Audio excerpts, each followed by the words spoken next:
You're back.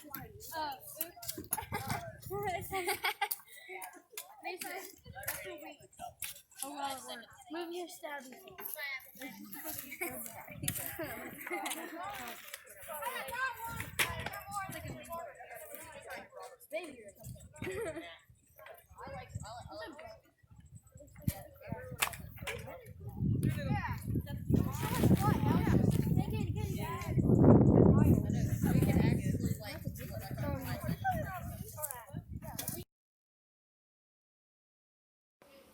In 2016, one of our community stakeholders came to us and said, "We have heard great things about your ecological studies program. What can we do to support you?" "We want a research garden," was our response, "and it will need to start with a greenhouse." They granted us our wish.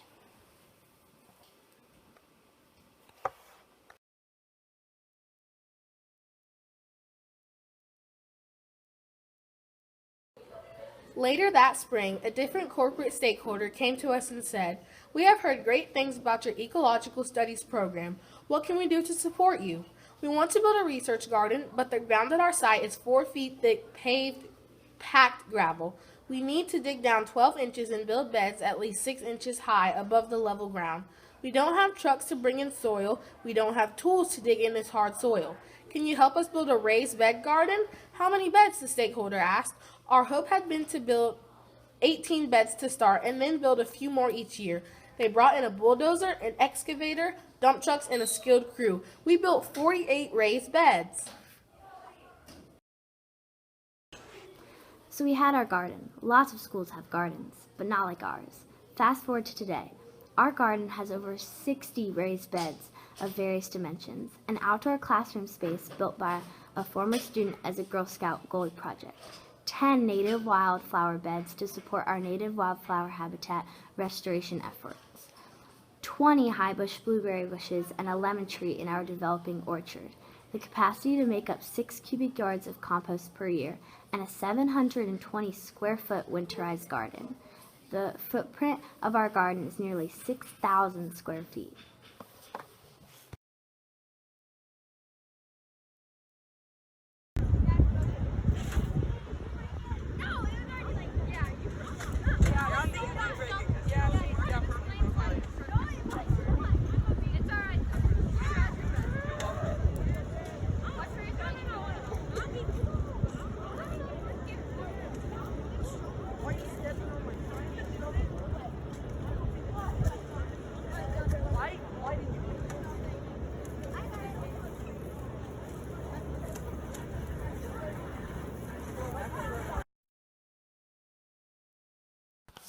You've seen some pretty incredible images of our garden and probably think how lucky we are to have a school district that will fund such a large-scale project.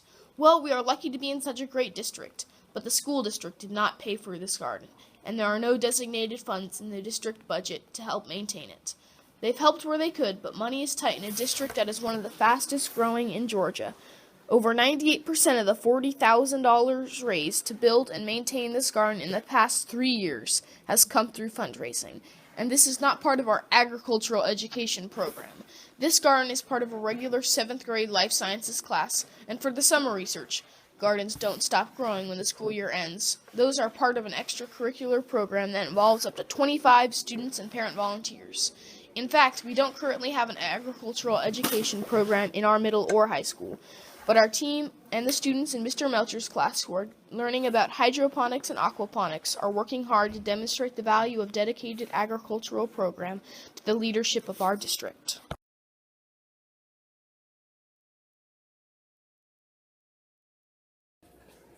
This year, our maintenance needs required the replacement of 40 of the raised bed frames. This time, nobody built them for us. We built them bigger, stronger, and better. We helped cut the boards, then used brad nailers to tack the frames together and power drills to secure the frames with decking screws. We remulched the walkways using 8 cubic yards of wood chips from Coastal Electric Cooperative's limbing activities. Facing real-world challenges was a regular part of our experience.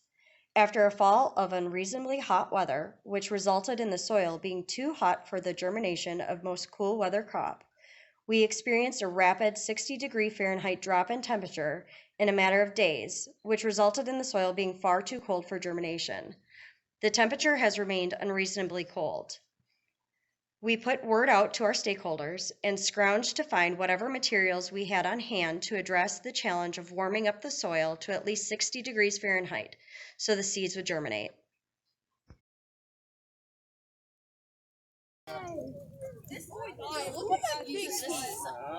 Onion and that's a broccoli. Okay, so when you get the broccoli up, okay, you've got onions down here too. See, these are onions? Yeah. Okay, those are onions. So like You you told me to plant them around the I know, Did but somebody what's turn gonna off the happen hose? is- What's going to happen turn is back on the you're gonna have hose. to, turn on the hose. You need it. thin these out when they get up there, and also you can only have one of them there too. Are those carrots? Where it go? Okay, so that's good. So when you do your journal, you have to make sure that you write about what you did to try to warm the soil up and what kind of success you had with it. But remember that you got to thin these out, okay? Which one is yours? The L. Oh, this We have okay. carrots, broccoli, and lettuce. Alright, so what's coming up? hasn't grown, but that's like Okay, so everywhere. why do you think more of your carrots aren't coming up? What do you think is keeping them from germinating? Wait, the carrots? Yeah. Well, some of them are coming up, but why do you think more of your stuff's not coming up? Well, the lettuce we planted is late, Okay. and Do you think the soil temperature has anything to do with it? Okay. So what do you, if you look around here, what seems to be doing well in this temperature? Broccoli. That was Broccoli? the first thing to grow. Broccoli's coming up. What about, did you plant spinach? No. Okay, so if you look over there, there's that one thing, that 4x4 over there is loaded with spinach. So spinach is doing really well. Did you plant any peas? No. Okay, the peas. What else could be keeping them from coming up? How did you decide how deep to plant the stuff? And we looked it up. That's how we did the broccoli. Yeah, but for the lettuce we did. So do you remember how deep you're supposed to plant the lettuce? I think it was like I planted the broccoli. Okay. So sometimes if you plant it too deep, it takes longer to germinate, or it may not germinate at all. So you got to be careful about that. So when you guys do your journals, though, you need to talk about what does come up, what didn't come up. Okay, so Ava, what do we have over here? we've got some manure. We've got food. Okay, so this is our compost pile, though. But what's the compost pile for? The compost pile is to make organic material for our garden to help our plants grow. Okay, so Kendall, we have some pumpkins in here. Where did they come from? They're donations from Halloween. Okay. People came here, and Okay, and what else do we have in here? we also have manure from a local farmer. Okay. Scrap food from local other places. Food banks. And Josh, what are you getting ready to put in here? Coffee grounds from Starbucks. Coffee grounds from Starbucks. Okay, so once these are. All right, so what do you plant here? I planted peas. And pretty much what I did is that I put a pea in every single hole. And it's easy because there's sunlight coming through every single side. Mm-hmm. And pretty much I put some in the top too. Those are growing well. Okay. Do you remember what this little pipe down here is for? It can be used for water, I'm pretty sure. It can be used for water, but it actually is a compost hole. So you take food scraps and stuff and you put it down in there. And as it decomposes, there's holes all through here. And you put plenty of water in it, and the nutrients seep out into the bed itself, so it acts like its own self-fertilizer. Yeah, that is cool. All right, so you need to get some food scraps, and we'll take care of that. Okay? Okay.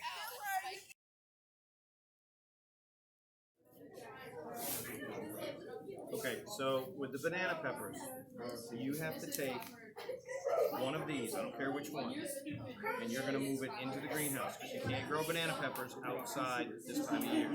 Okay, the broccoli and carrots, you're going to plant one of them. I would do all broccoli in this one and all carrots, in another one. I mean, you can mix them up if you want half and half, but you need to find your spacing. How much broccoli takes a lot of space. So broccoli takes, you should be able to do 4 broccoli. One here, but don't put it right in the corner. Okay, put it in a little bit, so you're like right there, right there, right there, and right there. Okay, and then you have your carrots here, and the carrots are going to be a mix, so you're not going to know what's going to come up. Some will be purple, some will be yellow, some will be orange, some will be white.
Okay, so tell me what we got going on here.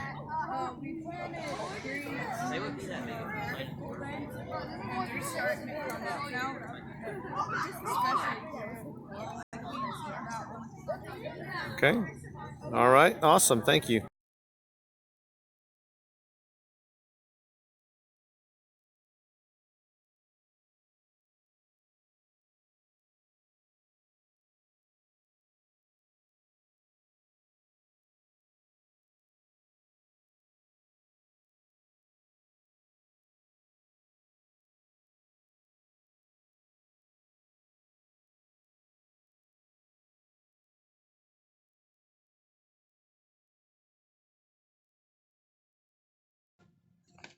This year, we're taking it to the next level. We're going to continue with our research, but in addition to that, each student will be involved in a year-long agricultural sustainability project that will focus on how community, urban, village, and home gardens can help address the issue of food instability. We'll learn about the growing efforts ranging from the tiny keyhole gardens of Rwanda, village gardens in Zimbabwe, urban gardens in areas known as food deserts, and even a look into the history of victory gardens during World War II and the role of kitchen or cottage gardens from medieval times up until the 1960s. As one of the products of this long-term project, each group will design a scaled model of a community garden, which will be created using simple drafting tools. In addition to the model illustration, we will need to create an itemized budget that covers construction materials, the total volume needed and cost of growth medium, and the costs associated with irrigation and aesthetics, among other factors. This isn't just hypothetical. We already built a community garden model, and beginning in January, each student will be part of researching, designing, and constructing a drip irrigation system for our research garden using funds from a recently awarded grant.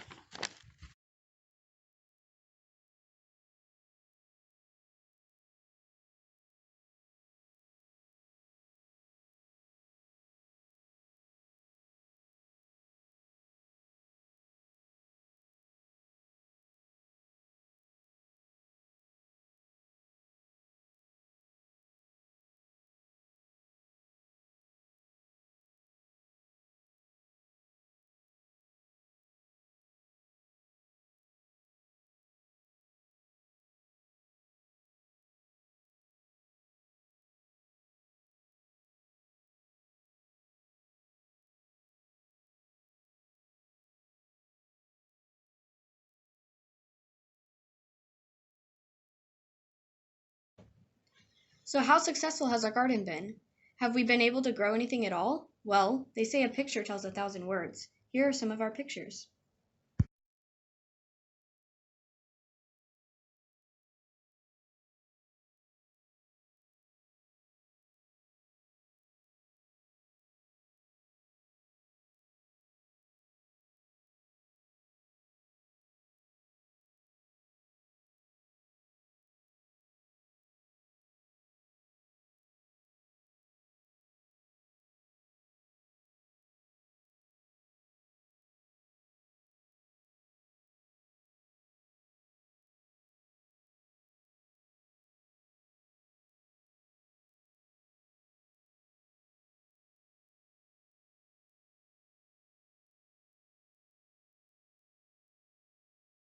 When people in the community and throughout our state talk about our garden, Mr. Hodgen is who they usually see as the face of the garden. Mr. Hodgen does not think this is fair or accurate. Our research garden is the product of collaboration and efforts of stakeholders throughout the state, community, and beyond. So who is the face of the research garden? I'm the face of the research garden.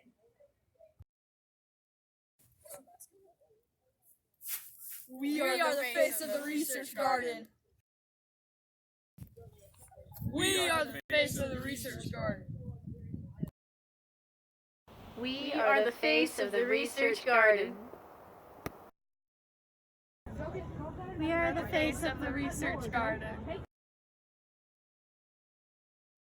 I am the face of the research garden. We are the face of the research garden. I am the face of the research garden.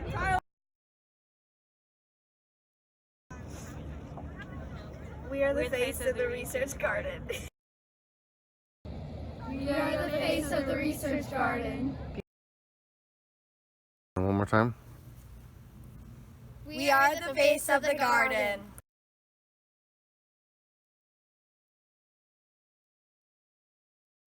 We